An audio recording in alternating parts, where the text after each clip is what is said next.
Hello दोस्तों, welcome to software engineering channel. क्या हाल चाल है आपका।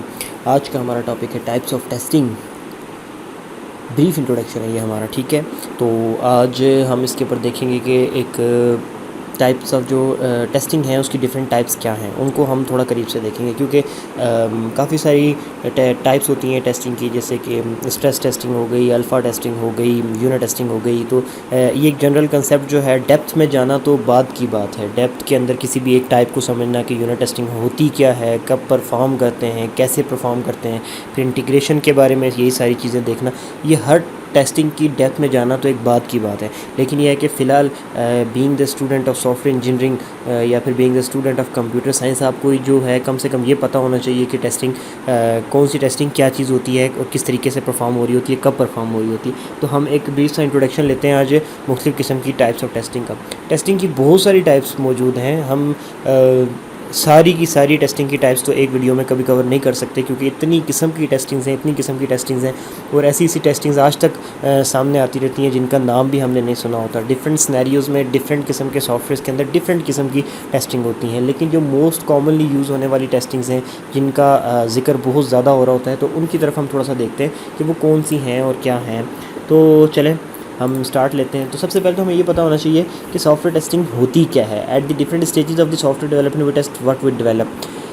जब हम कुछ सॉफ्टवेयर बना रहे होते हैं तो हम साथ साथ उसकी डेवलपमेंट के डिफरेंट स्टेजेस पे हम चेक भी करते जाते हैं। हम जो बना रहे होते हैं उसको हम साथ साथ चेक भी करते जाते हैं कि हम जो बना रहे हैं कि वो ठीक है या नहीं। तो इस चीज़ को टेस्टिंग कहते हैं, ठीक हो गया।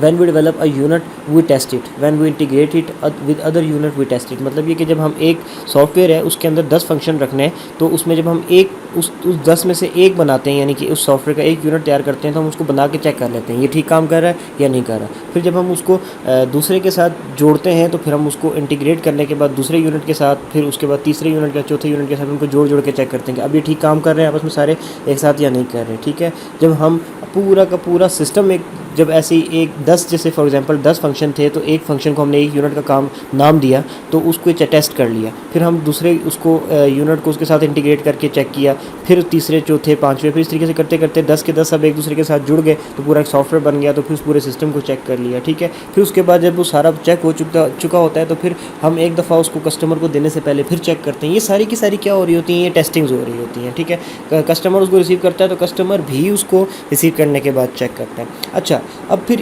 इन टेस्टिंग को, ये जितनी भी किस्म की टेस्टिंग्स हैं, हमने उन सबको डिवाइड किया होता है 2-3 किस्म की मेजर टाइप्स के अंदर। फिर आगे जाकर वो जो है उसके अंदर से आगे मतलब मुख्तलिफ ब्रांचेस बन रही होती हैं। जैसे कि अब वो जो 2-3 मुख्तलिफ टाइप्स हैं, उसमें जो कॉमनली बहुत ज़्यादा सुनने में आता है ब्लैक बॉक्स टेस्टिंग और वाइट बॉक्स टेस्टिंग, ये नाम बहुत सुनने में आ रहे होते हैं। अब ये जो टेस्टिंग्स हैं, जैसे कि यूनिट टेस्टिंग हो गई आपकी, इंटीग्रेशन टेस्टिंग हो गई, कोई और टेस्टिंग हो गई आपकी, जैसे एक्सेप्टेंस टेस्टिंग हो गई, जिसको आप अल्फ़ा टेस्टिंग भी कह रहे होते हैं, बीटा टेस्टिंग भी हो गई। अब ये सारी की सारी जो टेस्टिंग है, इनमें से कुछ टेस्टिंग्स ऐसी हैं जो कि ब्लैक बॉक्स की कैटेगरी में जाती हैं, कुछ टेस्टिंग ऐसी हैं जो कि वाइट बॉक्स की कैटेगरी में जाती हैं, और कुछ टेस्टिंग्स ऐसी हैं जो कि ग्रे बॉक्स की कैटेगरी में जाती हैं। अब वाइट बॉक्स में कौन सी टेस्टिंग्स जाती हैं? ऐसी कोई भी टेस्टिंग की टाइप जिसके अंदर आप टेस्ट करते हुए आप अपने सॉफ्टवेयर के कोड को भी डायरेक्ट देख रहे होते हैं, अपनी आंखों से आपको कोड नज़र आ रहा होता है, वो वाइट बॉक्स टेस्टिंग के अंदर चली जाएगी। वो जो टेस्टिंग होगी उसको हम कहेंगे कि ये एक वाइट बॉक्स टेस्टिंग है, ठीक हो गया। इसी तरीके से कोई भी टेस्टिंग जिसके अंदर आप उसको टेस्ट तो परफॉर्म कर रहे हैं, लेकिन उस टेस्ट को आप परफॉर्म करते हुए आप उसके कोड को नहीं देख रहे, सही है। अब मतलब आपको उस सॉफ्टवेयर का कोड नहीं नज़र आ रहा, आप बस उसको इनपुट्स दे रहे हैं और इनपुट्स की बेस पे उसकी आउटपुट चेक कर रहे हैं। तो ये चीज़ आप चेक कर रहे हैं अगर, तो ये आप, लेकिन आप कोड नहीं उसका देख रहे, तो ये कौन सी टेस्टिंग हो जाएगी? ऐसी कोई भी टाइप जिसमें आप कोड नहीं देख रहे सॉफ्टवेयर का, वो ब्लैक बॉक्स टेस्टिंग हो जाएगी। ग्रे बॉक्स क्या होगी? ग्रे बॉक्स का कंसेप्ट कैसे लिया गया कि ग्रे बॉक्स ऐसी टेस्टिंग है जिसके अंदर आप थोड़ा बहुत टेस्टिंग जो है बगैर कोड को देखे कर देते हैं, और थोड़ी बहुत टेस्टिंग के लिए आपको कोड को देखना पड़ता है। मतलब ब्लैक और वाइट दोनों के दरमियान के अंदर ग्रे आ जाती है। बेसिकली ये वाइट बॉक्स और ब्लैक बॉक्स और ग्रे बॉक्स का नाम का कंसेप्ट किस लिहाज से लिया गया, ये भी मैं आपको बता देता हूँ। वाइट बॉक्स एक शीशे का डब्बा है जिसके अंदर पड़ा हुआ सारा कुछ आपको नज़र आ रहा है, तो इस लिहाज से आपको कह दिया कि आप कोड भी देख रहे होते हैं, तो वाइट बॉक्स हो गया। ब्लैक बॉक्स मतलब आपको अंदर की दुनिया का कुछ भी नज़र नहीं आ रहा, आप बस उसको ऊपर से टेस्ट कर रहे हैं, उसमें इनपुट्स देकर, तो दूसरी तरफ से जब आउटपुट बाहर आ रही है तो आप उससे अंदाज़ा लगा रहे हैं कि इसके अंदर फ्यूचर किस तरीके से चल रहे होंगे, लेकिन आप देख नहीं रहे। ग्रे बॉक्स आपको धुंधला धुंधला सा नज़र आ रहा है, मतलब ये कि जहाँ पे ज़रूरत पड़ रही है थोड़ा बहुत कोड देख रहे हैं, बाकी इसके कोड देखे बगैर काम कर रहे हैं। तो ये जो है इस किस्म की आगे टाइप्स हैं। अब लोग सोचते हैं कि जैसे एक यूनिट टेस्टिंग है, जैसे एक अपना सोच आप इंटीग्रेशन टेस्टिंग है, इसी तरीके से कोई ब्लैक बॉक्स टेस्टिंग भी है। ऐसा नहीं है। ब्लैक बॉक्स टेस्टिंग का कंसेप्ट है ये कि कोई भी ऐसी टेस्टिंग की टाइप जिसके अंदर आप कोड को देखे बगैर टेस्टिंग करते हैं, वो ब्लैक बॉक्स टेस्टिंग बन जाती है। सही है। अब जैसे बीटा टेस्टिंग है, जो कस्टमर को हम सॉफ्टवेयर दे देते हैं तो वो उसको टेस्ट कर रहा होता है, उसको कोड तक एक्सेस तो नहीं होती, वो कोड को नहीं देखता, वो बस इनपुट्स देता है, इनपुट्स की बेस पे आउटपुट देखता है और वो वहाँ से अंदाज़ा लगा रहा होता है कि जी इस इनपुट के ऊपर इसको यह आउटपुट देनी चाहिए थी, तो अगर इसने नहीं दी तो इसका मतलब ये कि सॉफ्टवेयर सही से काम नहीं कर रहा। तो अब क्या बीटा टेस्टिंग के अंदर क्लाइंट जो है आपका, जो कस्टमर है, वो कोड देख रहा है आपके सॉफ्टवेयर का? नहीं देख रहा। तो वो बीटा टेस्टिंग कौन सी टेस्टिंग हो जाएगी? ब्लैक बॉक्स में चली जाएगी। तो ऐसी कोई भी टेस्टिंग जिसको परफॉर्म करते हुए आप कोड नहीं देखते तो ब्लैक बॉक्स टेस्टिंग हो गई। जिसको परफॉर्म करते हुए आप कोड देखते हैं वो वाइट बॉक्स हो गई। जिसको परफॉर्म करते हुए आप ज़रूरत पड़ने पर थोड़ा सा कोड देख लेते हैं, अदरवाइज कोड देखे बगैर भी काम कर लेते हैं, वो ग्रे बॉक्स में चली गई। तो ये छोटा सा कंसेप्ट है। तो उसके बाद हम चलते हैं यूनिट टेस्टिंग की तरफ। यूनिट क्या होता है? जब आप एक बड़ी सी चीज़ बना रहे होते हैं तो उसका जो सबसे छोटा हिस्सा होता है उसको हम एक यूनिट कहते हैं। जैसे एक सॉफ्टवेयर है, 10 फंक्शन है, एक फंक्शन को आप उसके एक यूनिट कह सकते हैं। एक क्लास है प्रोग्रामिंग की, उस प्रोग्रामिंग की एक क्लास के अंदर 10 आपने मेथड्स लिखे या फंक्शंस लिखे, ठीक है। तो उस 10 में से किसी एक फंक्शन को उठा के आप टेस्ट करते हैं कि ये सही से काम कर रहा है, तो वो यूनिट हो जाएगा, ठीक है। तो इस चीज़ को हम क्या कहते हैं? यूनिट टेस्टिंग कहते हैं, ठीक है ना। Keep in mind if some code which is dealing with the read and write function on database we can not test that as a unit because the database is link with it now. अब मैं आपको एक बात बता दूं कि मैंने एक क्लास लिखी, ठीक है। मैं उस क्लास के अंदर 15 मेथड्स बनाए हुए थे मैंने, सही हो गया। उसमें से एक मेथड ऐसा था, मेथड नंबर 5 जो था वो ऐसा था कि वो बेसिकली कम्युनिकेट कर रहा है पीछे डेटाबेस के साथ, ठीक है। और वो डेटाबेस को रिकॉर्ड भेज रहा है और वहाँ से ला रहा है और ये सारे काम वो संभाल रहा है, मेथड नंबर 5। अब मैं कहूँ कि मैं मेथड नंबर 5 की यूनिट टेस्टिंग कर रहा हूँ तो ऐसा पॉसिबल नहीं है, क्योंकि मेथड नंबर 5 इंडिविजुअली अपना कोई वजूद रखता ही नहीं है। वो लिंक है किसके साथ? डेटाबेस के साथ। तो हम क्या कहेंगे कि ऐसे मेथड की यूनिट टेस्टिंग नहीं होती। बाकी कोई ऐसा फंक्शन जो कि इंडिपेंडेंटली अपना काम परफॉर्म कर रहा है, आप उसको 2 नंबर दे रहे हैं, उसको प्लस माइनस या मल्टीप्लाई करके वापस रिटर्न कर रहा है आंसर, ये मैं एक एग्जांपल दे रहा हूँ सिंपल सी आपको, तो वो इंडिपेंडेंटली काम कर रहा है, वो किसी और चीज़ पर डिपेंड नहीं कर रहा, उसका आप यूनिट है, वो एक अकेला यूनिट है, वो पूरा आइसोलेटेड यूनिट है, उसका किसी के साथ कोई लिंक नहीं है, बजाते खुद वो अपने काम को खुद कर रहा है, तो आप उसकी यूनिट टेस्टिंग कर लें। एक फंक्शन आपका जो कि डेटाबेस से कम्युनिकेट करता है किसी भी काम को परफॉर्म करने के लिए, अदरवाइज वो एरर दे देता है, तो वो अकेला यूनिट नहीं रहा, उसके साथ एक डेटाबेस भी लिंक हो गई है। जब 2 चीज़ें मिल गई तो फिर वो यूनिट नहीं कहलाएंगी, तो फिर उसकी आप यूनिट टेस्टिंग इस तरीके से नहीं कर सकते। ये बात आप याद रखिएगा। ये इंटरव्यू में भी अक्सर एक क्वेश्चन पूछा जाता है कि मेरे पास एक क्लास है, उस क्लास के अंदर 10 फंक्शंस हैं, उस 10 मेथड्स में से, उन 10 फंक्शंस में से मेथड नंबर 2 जो है वो क्या करता है कि वो डेटाबेस से कम्युनिकेट करता है, तो मैं उसका यूनिट टेस्ट करूं तो किस तरीके से करूंगा? तो लोग जनाब अपनी साइंस लगाना शुरू कर देते हैं कि आप उसके अंदर पहले डाटा डालें और उसको एज अ पैरामीटर पास करें, तो डाटा अगर डेटाबेस में जा रहा है और फिर वापस रिटर्न भी सही से हो रहा है, जो वैल्यूज़ दी थी वो जा रही हैं, जो वापस आ रही हैं तो वो बिल्कुल ठीक आ रही हैं, तो इसका मतलब आपका वो यूनिट ठीक काम कर रहा है। तो ऐसी कोई साइंस है ही नहीं। जब एक चीज़ दूसरी चीज़ के साथ लिंक हो गई, उसकी फंक्शनलिटी दूसरे पे डिपेंड हो गई, तो आप उसकी यूनिट टेस्टिंग कैसे करोगे? यूनिट तो वो रहा ही नहीं फिर। तो ये छोटी सी चीज़ें होती हैं, आपको लॉजिकली इन चीज़ों को डील करना पड़ता है और समझना पड़ता है इन चीज़ों को कि क्या किस तरीके से काम करेगा। ओके, नेक्स्ट आ जाता है इंटीग्रेशन टेस्टिंग। इंटीग्रेशन टेस्टिंग का वर्ड इंटीग्रेट से निकला है। इंटीग्रेट का मतलब 2 चीज़ों को जोड़ देना। तो जब ये चीज़ आपको क्लियर होगी तो आपको ये भी पता चल जाएगा कि इंटीग्रेशन टेस्टिंग किस किस्म की होती होगी। पहले हमने यूनिट को अकेले टेस्ट किया, उसको टेस्ट करके साइड पर रख दिया, फिर हमने दूसरा यूनिट उठा के टेस्ट किया, उसको टेस्ट करके भी हमने क्या किया कि साइड पर रख दिया, फिर उन दोनों यूनिट्स को उठा के एक दूसरे के साथ मिला दिया। उन दोनों को मिला के जब वो एक दूसरे के साथ जुड़ गए तो उसके बाद चेक किया कि अभी इंटीग्रेट होके भी सही से काम कर रहे हैं या नहीं कर रहे। सही है। तो इस चीज़ को हम कहते हैं इंटीग्रेशन टेस्टिंग। अब सवाल ये उठता है कि एक यूनिट अकेले सही से काम कर रहा था, यूनिट नंबर 1, यूनिट नंबर 2 भी सही से काम कर रहा था, तो जब वो दोनों सही से काम कर रहे थे तो फिर वो सही काम करेंगे ना, मिलाने के बाद उनको क्या इशू आएगा? जब वो अकेले काम कर रहे हैं अपना अपना काम सही से, तो मिलाने के बाद भी वो सही काम करेंगे। तो ऐसा नहीं होता। जब हम 2 यूनिट्स को इंटीग्रेट करते हैं तो इंटीग्रेट करने का मकसद यही होता है कि ये अब एक दूसरे के साथ कोलैबोरेट करके काम करेंगे। कोई डाटा इधर से उधर जा रहा होगा, कोई उधर से इधर आ रहा होगा, कोई किसी किस्म का logically depends on the nature of the software के लॉजिकली किसी न किसी तरीके से वो एक दूसरे के साथ इंटरकनेक्टेड होंगे। तो कहीं ऐसा ना हो कि कोई इन दोनों की फंक्शनैलिटीज़ इस तरीके से ना आ जाएं, कोई एक दूसरे के लिए डेड लॉक क्रिएट कर दें या किसी किस्म का कोई एरर क्रिएट कर दें। फॉर एग्जांपल, आपका मेथड नंबर 1 यूनिट नंबर 1 था, यूनिट नंबर 2 था। आपका यूनिट नंबर 1 बिल्कुल सही काम कर रहा है, लेकिन उसमें ये लिखा हुआ है कि अगर कोई पैरामीटर पास किया जाता है और उस पैरामीटर की वैल्यू प्लस है तो मैं काम नहीं करूँगा। एक एग्जांपल दे रहा हूँ मैं इसकी, मतलब ये नहीं कि आप उसको प्रैक्टिकली लिंक करने बैठ जाओ। एक मेथड है, उसकी यूनिट है, उसके अंदर आपने ये लिखा हुआ था कि एक रिस्ट्रिक्शन लगाई हुई थी कि इसको जो हम पैरामीटर पास करेंगे उसमें से पैरामीटर के अंदर अगर प्लस की सिंबल अगर कभी आ जाए पैरामीटर्स में तो ये काम नहीं करेगा। ये आपने उसके ऊपर रिस्ट्रिक्शन लगा रखी है, ठीक है। और दूसरी तरफ जो है जो यूनिट नंबर 2 है उसके अंदर ये था कि जब तक इसको प्लस की सिंबल मिलती नहीं है ये काम करेगा ही नहीं। सही है। अब इसको क्या मतलब कि एक जो है प्लस की सिंबल मिलने पे काम नहीं करेगा और दूसरा ऐसा है कि जब तक उसको प्लस की सिंबल नहीं मिलती वो तब तक काम करना शुरू नहीं करेगा। दोनों एक दूसरे के ऑपोजिट हो गए ना। अब क्या होगा इसके अंदर कि आप इन दोनों को अलग अलग चेक करते हो, ठीक है, और दोनों को अलग अलग इनकी रिक्वायरमेंट के मुताबिक आपने चेक कर लिया, ठीक चल रहे थे। अब आपने इन दोनों को जोड़ा, सही है। अब जोड़ोगे तो एक को चलने के लिए जो चीज़ चाहिए दूसरे को अगर वही चीज़ मिल जाती है तो वो रुक जाता है। तो ऐसी कंडीशन अब क्रिएट हो गई कि वो अलग अलग तो सही से काम कर रहे थे, लेकिन जब वो एक दूसरे के लिंक हो गए तो एक दूसरे की फंक्शनैलिटी को मुतासिर करेंगे, वो इंटीग्रेट होकर एक दूसरे के साथ नहीं चल सकेंगे। ये मैंने आपको एक माइंड में इमेजिनेशन क्रिएट करने के लिए बताया कि दो चीज़ें इंटीग्रेट होके भी जो सही चल रही थी वो अलग से सही चल रही थी, तो इंटीग्रेट होके कैसे मतलब प्रॉब्लम क्रिएट कर सकती हैं। ऐसा नहीं है कि ये जो मैंने आपको एग्जांपल दी है लॉजिकली ये सॉफ्टवेयर के अंदर कहीं जाकर प्रैक्टिकली इंप्लीमेंट हो रही होगी। ये मैंने जस्ट एक इमेजिनेशन क्रिएट किया है कि एक चीज़ को चलने के लिए जो चीज़ की ज़रूरत थी दूसरी को अगर वही चीज़ मिल जाए तो वो रुक जाती है। तो ऐसी कंडीशन है। तो वो अलग अलग तो सही काम कर रही थी, लेकिन जब वो मिल जाएंगी तो उनकी प्रॉब्लम पैदा होगी। तो इसको कहीं आप प्रैक्टिकली लिंक करने ना बैठ जाइएगा, जस्ट फॉर अंडरस्टैंडिंग के लिए था ये। ओके, सो नेक्स्ट चलते हैं।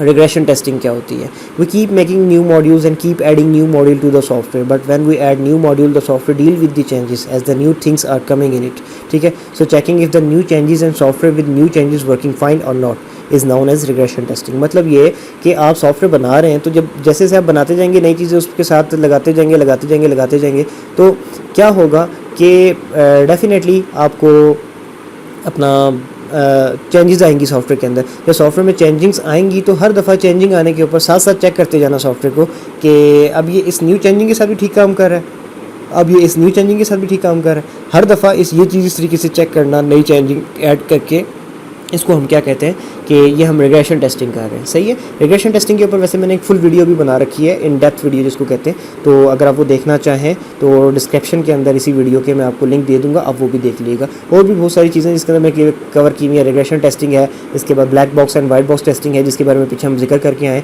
ये 2-3 ऐसे टॉपिक्स हैं जिनके ऊपर मैंने सेपरेटली इन डेप्थ वीडियोज़ बना रखी हैं, उनके लिंक्स आपको इस वीडियो के डिस्क्रिप्शन में मिल जाएंगे। अच्छा, रिग्रेशन टेस्टिंग के बाद हम चले जाते हैं सिस्टम टेस्टिंग की तरफ। The complete software is ready now and working as a system, so now we will test the whole software as a system. ठीक है, आपने यूनिट लिए, उनको अलग अलग टेस्ट किया, उनको इंटीग्रेट किया, फिर उनको इंटीग्रेट करने के बाद अलग अलग टेस्ट किया, फिर उसके बाद आपने क्या किया जनाब अली, कैसे करते करते इंटीग्रेट करते पूरा एक सिस्टम बन गया। जब सिस्टम बन गया तो आपने उसको क्या करना है कि एज अ सिस्टम पूरे के पूरे को सॉफ्टवेयर को आपने टेस्ट कर लेना है। ठीक है, अब जब इंटीग्रेशन करते आपका सॉफ्टवेयर तैयार होता चला जा रहा है तो पहले 2 यूनिट थे, उनको इंटीग्रेट किया, उनको टेस्ट किया, फिर आहिस्ता आहिस्ता करते पूरे के पूरे 10 के 10 यूनिट जो थे आपके सॉफ्टवेयर के उन सबको आपस में इंटीग्रेट कर लिया। अब वो इंटीग्रेट करने के बाद उनको इंटीग्रेशन टेस्टिंग भी तो हुई होगी। जब वो ठीक प्रूफ हो गई थी तो अब एज अ सिस्टम इसकी पूरे की टेस्टिंग करने की क्या ज़रूरत है।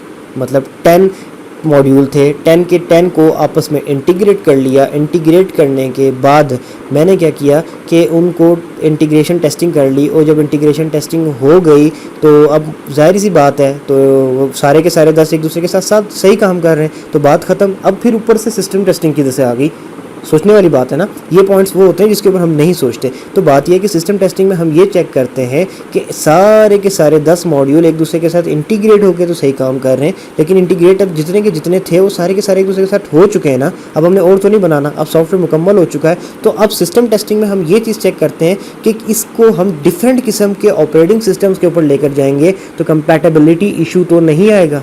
ये चीज़ होती है असली, मतलब ये कि हमारे पास मैक ऑपरेटिंग सिस्टम्स भी हैं, हमारे पास लिनक्स भी हैं, हमारे पास विंडोज़ भी हैं, तो हम ये चीज़ें चेक कर रहे होते हैं मुख्तलिफ़ किस्म की कि अगर हम इसको एक प्लेटफॉर्म से दूसरा, डेफिनेटली पूरा का पूरा सॉफ्टवेयर एज़ इट इज़ जाके दूसरे प्लेटफॉर्म पर रन नहीं हो जाएगा। ऐसा पॉसिबल नहीं है कि एक विंडो पे चलने वाले सॉफ्टवेयर को मैं दूसरे मैक पे जाकर, एप्पल के मैक के ऊपर जाकर चलाऊंगा तो चल जाएगा, ये तो पॉसिबल है ही नहीं।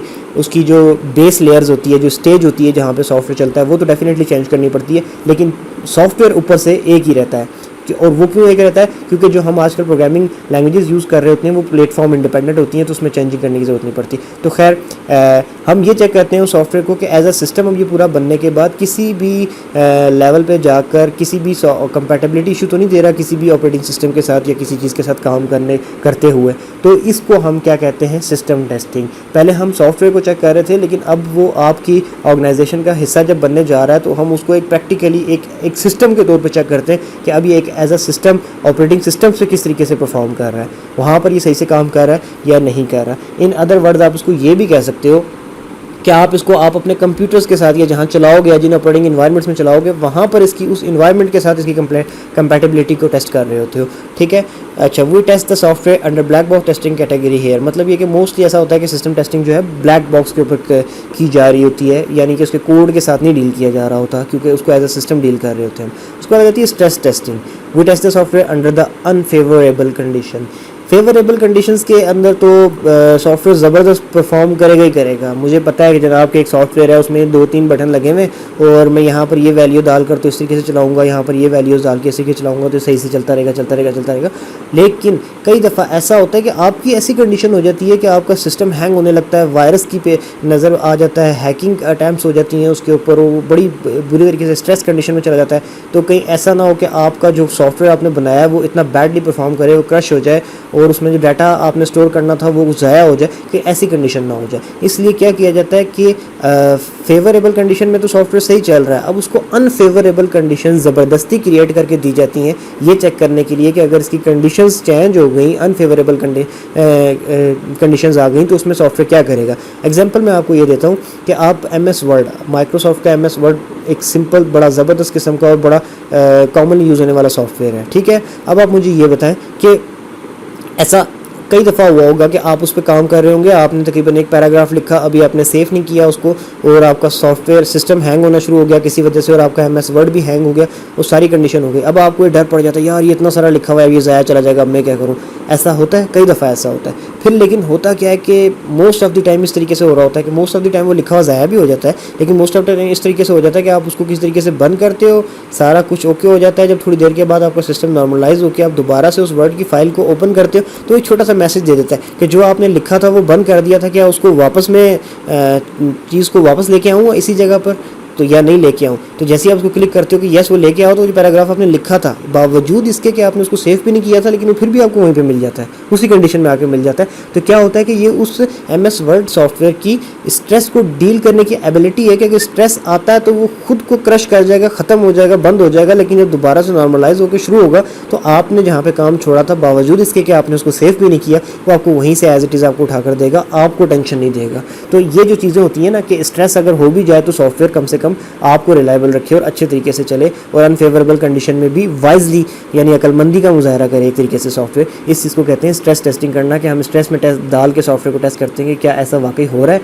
सॉफ्टवेयर, या फिर सॉफ्टवेयर जो है डाटा लॉस करने लगता है अनफेवरेबल कंडीशन में या तंग करने लगता है। तो अल्फा टेस्टिंग क्या होती है? This testing is also known as acceptance testing. ठीक है, this is the testing we do just before the hand over the project और सॉफ्टवेयर टू द क्लाइंट। मतलब आपने सॉफ्टवेयर बनाया है, वो आपने किसी क्लाइंट के लिए बनाया है, तो आप उस क्लाइंट को देने से थोड़ा सा पहले जो सॉफ्टवेयर को टेस्ट करते हैं ना, उसको हम क्या कहते हैं? Alpha testing. ठीक है, अब क्या किस किस्म की कि जैसे फॉर एग्जांपल के आप मुझसे कोई चीज़ ख़रीद रहे हैं, तो आप कोई इलेक्ट्रॉनिक की चीज़ है, कोई कंप्यूटर है या मोबाइल है, चले मोबाइल है, तो आप मोबाइल मुझसे ख़रीद रहे हैं और आप ये कहते हैं कि जी मैं आपके घर पे आ रहा हूँ अभी आपसे सेलफ़ोन बाय करने के लिए, तो मैं कहता हूँ ओके, लेकिन आपके आने के जो पहले जो थोड़ा सा टाइम होता है उसके अंदर मैं दोबारा अपने मोबाइल को एक दफ़ा चेक कर लेता हूँ कि यार मैंने इसको कहा था कि मोबाइल मेरा 100% फ़ाइन काम कर रहा है, किसी किस्म की कोई किसी में मसला नहीं आएगा आपको इसको, तो मैं एक दफ़ा ज़रा फिर इसको ब्लूटूथ वगैरह और इसकी वाईफाई वगैरह को ऑन कर चेक कर लूँ परफेक्ट काम कर रहा है या नहीं कर रहा, सही है। तो इसको हम क्या कहेंगे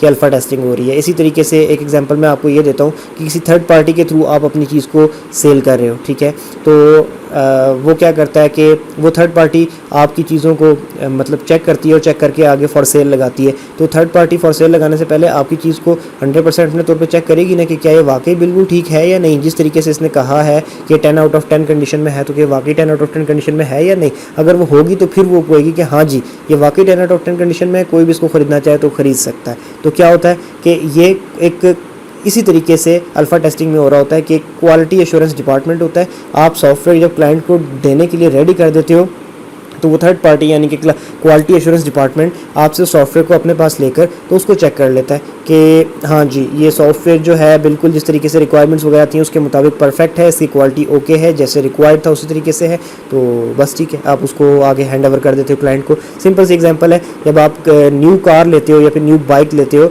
तो उसके ऊपर अक्सर किसी ना किसी कोने में किसी जगह पे मोस्ट ऑफ द टाइम एक वो लगा होता है, एक स्टैंप टाइप का स्टिकर लगा होता है गोल सा कि QC ओके यानी quality check okay by quality assurance department. होता क्या है कि इंजीनियर्स ने उस गाड़ी को तैयार किया होता है, फिर कस्टमर को हैंड ओवर करने से पहले बीच में जो क्वालिटी एश्योरेंस डिपार्टमेंट होता है उसने उस गाड़ी को चेक करके तो उसके ऊपर अपनी स्टैंप लगा दी हुई होती है कि जी ये बिल्कुल ओके है। तो इसी तरीके से इस अल्फ़ा टेस्टिंग के अंदर भी हो रहा होता है कि some kind of licence by QA department to come on the road, मतलब ये कि किसी गाड़ी को, जैसे आप मैंने एग्जांपल दी, तो गाड़ी को जो है रोड पे आने के लिए क्वालिटी एश्योरेंस डिपार्टमेंट की तरफ से एक लाइसेंस मिल जाता है कि हाँ जी ये बिल्कुल परफेक्ट है और ये सेफ़ है और ये रोड पे उतर सकती है गाड़ी। इसी तरीके से आपका सॉफ्टवेयर को जो है क्वालिटी एश्योरेंस डिपार्टमेंट क्लाइंट को हैंड ओवर करने से पहले सारा का सारा चेक कर लेता है और ये कौन सी टेस्टिंग हो जाती है, अल्फ़ा टेस्टिंग हो जाती है। ओके, बीटा टेस्टिंग क्या होती है, टेस्टिंग बाय द क्लाइंट। अच्छा, अल्फ़ा टेस्टिंग में हमने चेक किया क्वालिटी एश्योरेंस डिपार्टमेंट ने कि बिल्कुल परफेक्ट है और उसके चेक करने के बाद आप ऑफिस पहुंचाए, आपने उस सॉफ्टवेयर को बाय कर लिया और आप बाय करके उसको ले गए, आपने उसको अपने सिस्टम में इंस्टॉल कर लिया, अब वहाँ पे आप चला रहे। अब आप डेफिनेटली आपने पैसे दिए तो आप उसकी बात पर आंखें बंद करके यकीन नहीं कर लेंगे कि हाँ जी बिल्कुल परफेक्ट है। अगर आपको आप न्यू कार बाय करते हो और शोरूम से निकलवाते हो तो उसके ऊपर स्टैम्प तो लगी होगी उसकी फ्रंट स्क्रीन पे कि क्वालिटी चेक ओके, लेकिन क्या आप उसकी बात पे ऐसे यकीन कर लोगे? नहीं, आप ऐसे यकीन नहीं करोगे। आप गाड़ी को चार तरफ से घूम के देखोगे, आप उसके टायर्स चेक करोगे, आप उसमें बैठ के उसको स्टार्ट करके उसको एक्सेलरेट करके चेक करोगे, गियर डाल के चेक करोगे, इवन के रोड पे लाकर भी उसको जब तक चला रहे हो तो पहले कुछ 100 किलोमीटर तक तो आप उसको अपनी इंस्पेक्शन में रखोगे, आप उसको अपनी नज़र में रखोगे, आप उसको टेस्ट करते रहोगे कि ठीक चल रही है, इसकी साउंड में किसी किस्म का मसला तो नहीं है, इसमें कोई किसी और की किस्म की आवाज़ तो नहीं आ रही, स्टीयरिंग सही चल रहा है, लाइट्स ओके हैं, हॉर्न सही काम कर रहा है, AC अच्छा चल रहा है। आप हर चीज़ को टेस्ट करते रहोगे। आप इंटेंशनली ना भी चाहो तो अनइंटेंशनली आप इस चीज़ को चेक कर रहे होते हो और जैसे किसी किस्म का मसला आता है तो आप क्या करते हो, वापस रिपोर्ट बैक करते हो, यार इसका AC सही नहीं काम कर रहा, यार इसकी जो ब्रेक है ना वो सही से लगती नहीं है, थोड़ी देर चलने के बाद इसकी ब्रेक काम करना छोड़ देती है। आप क्या करते हो, वापस जाके रिपोर्ट करते हो। आपकी गाड़ी कुछ अरसे के लिए वो उस वारंटी में होती है और क्या होता है कि जब आप रिपोर्ट करते हो तो उस थोड़े से अरसे के अंदर जितनी भी रिपोर्ट्स आप करते हो वो उसको फ्री में ठीक करके दे रहे होते हैं। दैट्स इट, बस यही बात है बीटा टेस्टिंग सॉफ्टवेयर के अंदर, यही चीज़ है। आप क्या करते हो, आपका सॉफ्टवेयर बीटा के जब लॉन्च हो जाता है, आपके सिस्टम में चलना शुरू हो जाता है तो वो बीटा वर्जन होता है। बीटा वर्जन ये कि अब आप एज अ क्लाइंट इसको टेस्ट कर रहे हो, इसमें जितने किस्म के मसले आएंगे वो आप रिपोर्ट बैक करते रहोगे और रिपोर्ट बैक कर करके उसमें करेक्शन होती रहेगी। एट दी एंड एक स्टेबल सॉफ्टवेयर आपके सामने आ जाएगा जिसके अंदर फिर ऑनवर्ड किसी किस्म का वो मसला नहीं आएगा और वो फाइनल वर्जन होगा। सही है, तो ये किसी किस्म की टेस्टिंग्स थी जो मैंने आपको बता दी।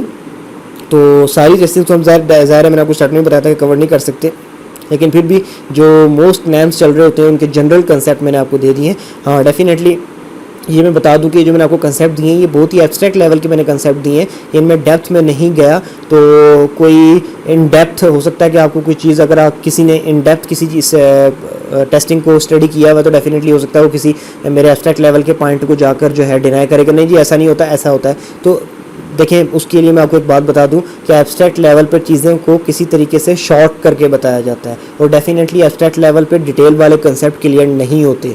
तो इस पॉइंट ऑफ व्यू से मैं आपको बताऊंगा कि मैंने आपको एब्स्ट्रैक्ट डेफिनेशंस बताई हैं, ये फुल डिटेल नहीं है। डिटेल के ऊपर हम कोशिश करेंगे कि 1 बाय 1 करके सबको कवर कर लें, लेकिन जब तक हम उन टॉपिक्स को 1 बाय 1 करके सबको कवर नहीं करते तब तक ये बात माइंड में रखिएगा कि इस वीडियो में मैंने आपको टेस्टिंग की जो टाइप्स हैं उनके एब्स्ट्रैक्ट लेवल्स बताए हैं, जनरल डेफिनेशन बताई हैं कि वो होती क्या है। अच्छा, उसके बाद एट द एंड आ जाता है manual versus automatic testing. People consider these two things at the edge the types of testing, मतलब ये एट की जगह एज है, सॉरी। तो इसके अंदर क्या होता है कि लोग क्या कहते हैं कि जी टेस्टिंग की 2 टाइप्स होती हैं, एक मैनुअल, एक होती है ऑटोमेटिक। तो ये चीज़ें लोगों को टेस्टिंग को लेके कंफ्यूज कर रही होती हैं। कोई कहेगा जी टाइप ऑफ टेस्टिंग बताओ, एक बोलेगा मैनुअल वर्सेस ऑटोमेटिक। अच्छा, कोई कहेगा टाइप्स ऑफ टेस्टिंग बताओ, कि वो एक बोलेगा ब्लैक बॉक्स और वाइट बॉक्स। फिर किसी से पूछो कि टाइप्स ऑफ टेस्टिंग क्या होती है, कोई कहता है कि अल्फ़ा बीटा इंटीग्रेशन, फिर वो वाली लाइन शुरू हो जाती है। तो एक नया बंदा आके कंफ्यूज हो जाता है कि वो कुछ और बता रहा है, ये कुछ और बता रहा है, वो कुछ और बता रहा है। ऐसा नहीं है, इन चीज़ों को हम अपनी टर्मिनोलॉजीज ऐसी यूज़ कर रहे होते हैं कि हम इनको जो है ना आपस में मिक्स कर देते हैं। देखें, जो ब्लैक बॉक्स और वाइट बॉक्स है ये मैन कैटेगरीज है, और ब्लैक बॉक्स में वो वाली टेस्टिंग की सारी टाइप्स आ जाती हैं जो जिसके अंदर आप कोड देख के टेस्टिंग करते हैं, और वाइट बॉक्स में वो आ जाती हैं जिसके अंदर आप कोड देख के टेस्ट करते हो। फिर उसके अंदर ब्लैक बॉक्स जिसमें कोड नहीं देखते, फिर वो काफ़ी सारी टाइप्स हैं, जैसे कि बीटा का मैंने आपको बताया था, और दूसरी तीसरी। फिर इसी तरीके से वाइट बॉक्स में जिनमें आप कोड देख देख के टेस्ट कर रहे हो वो वाले सारी उस कैटेगरी में चली जाती हैं। अब जो मैनुअल और वर्सेस ऑटोमेटेड है, ये कोई टेस्टिंग की टाइप्स नहीं है, ये मैं आपको बता दूँ। ये टेस्ट करने के मेथड्स हैं, तरीके हैं कि आप मैनुअली यानी कि हाथ से टेस्ट करेंगे या फिर ऑटोमेटेड यानी कि किसी सॉफ्टवेयर को यूज़ करके टेस्ट करेंगे। तो इस चीज़ में कंफ्यूज नहीं होना, मैनुअल वर्सेस ऑटोमेटेड ये 2 टाइप्स ऑफ टेस्टिंग नहीं है, ये मेथड्स हैं। ये मेथड्स हैं किसी भी सॉफ्टवेयर को टेस्ट करने के, मैनुअल मेथड और ऑटोमेटेड मेथड, ठीक है। मैनुअल मीन्स कि आप अपने हाथ से टेस्ट उसमें इनपुट्स दे रहे हैं, फिर उसके बाद उससे आउटपुट ले रहे हैं और फिर उसको नोट कर रहे हैं कि इसने सही से आउटपुट दी है, जो इसको देनी चाहिए थी वही दे रहा है या नहीं दे रहा। ऑटोमेटेड में क्या होता है कि आजकल बहुत सारे ऐसे सॉफ्टवेयर मौजूद हैं जिसके हैंड ओवर कर देते हैं आप अपने उस सॉफ्टवेयर को जिसको आपने टेस्ट करना है। वो उसके ऊपर मुख्तलिफ़ किस्म के टेस्ट करता है, उसको हर लिहाज से चेक करके एट दी एंड आपको वो रिपोर्ट दे देता है कि जी ये सॉफ्टवेयर आपका ठीक है या नहीं, और अगर प्रॉब्लम है तो कहाँ प्रॉब्लम है। अच्छा, कुछ ऐसी टेस्टिंग्स हैं जो कि मैनुअली भी परफॉर्म की जा सकती हैं, ऑटोमेटिकली भी परफॉर्म की जा सकती हैं, ठीक है। कुछ ऐसी टेस्टिंग्स हैं जो कि होती ही ऑटोमेटेड है। मैं आपको एक एग्जांपल देता हूँ स्ट्रेस की टेस्टिंग की, ठीक है ना। अब एक वेबसाइट आप बनाते हो, आपने उसको ये टेस्ट करना है कि मैंने ये वेबसाइट लॉन्च कर दी है, तो ये 5-10 लोग अगर इस वेबसाइट को विज़िट करते हैं तो फिर तो ये ठीक रहती है। तो कहीं ऐसा तो नहीं कि 1 लाख लोगों के विज़िट करने के बाद ये वेबसाइट जाकर स्लो होना शुरू हो जाए। अभी आपने इसको टेस्ट करना है, इसके ऊपर ज़ोर डाल के, इसके ऊपर बर्डन डाल के, तो आप 1 लाख बंदों को कैसे बोलेंगे कि जनाब ज़रा 1 लाख बंदे ऑनलाइन आ जाओ, तो हमने इस वेबसाइट को ओपन करके बैठो तो हमने ये देखना है कि वेबसाइट कहीं स्लो हो रही है या नहीं हो रही। ऐसा पॉसिबल नहीं है, प्रैक्टिकली पॉसिबल नहीं है। फिर यहाँ पर आप सॉफ्टवेयर्स का सहारा लेते हैं, ऐसे सॉफ्टवेयर्स का जो कि आर्टिफिशियली वेबसाइट के ऊपर 1 लाख बंदों जितना लोड डालती है। तो वो सॉफ्टवेयर फिर आपको टेस्ट करके बताते हैं कि अगर 1 लाख बंदे भी इस पर आ रहे हैं तो इसकी स्पीड, इसका रिस्पांस टाइम बिल्कुल परफेक्ट है या फिर इसके अंदर कोई प्रॉब्लम आ रही है। तो ऐसी जगह पे फिर आप डेफिनेटली 1 लाख बंदों को अरेंज नहीं कर सकते, तो आप क्या करते हैं कि फिर आप सॉफ्टवेयर का सहारा लेते हैं, ठीक है। तो ये छोटी छोटी सी चीज़ें हैं, जनरल कंसेप्ट हैं टेस्टिंग के, डेप्थ में तो नहीं लेकिन जनरल कंसेप्ट है। तो आई होप सो कि आपको समझ आ गए होंगे। फिर भी किसी किस्म की कोई कन्फ्यूजन है तो आप लोग किसी कमेंट सेक्शन में आकर पूछ सकते हैं। बीइंग अ ह्यूमन, गलती हमसे भी हो सकती है। किसी भी जगह पर कोई भी गलती नज़र आए तो इस वीडियो के कमेंट सेक्शन में जाके उस गलती को पॉइंट आउट कर दिया करें प्लीज़, ताकि आप जैसे बाकी स्टूडेंट जो आ रहे हैं वो जब कमेंट्स देखें तो उनकी वो मिस्टेक दूर हो जाए, वो भी उनके भी कंसेप्ट क्लियर हो जाए, ठीक हो गया।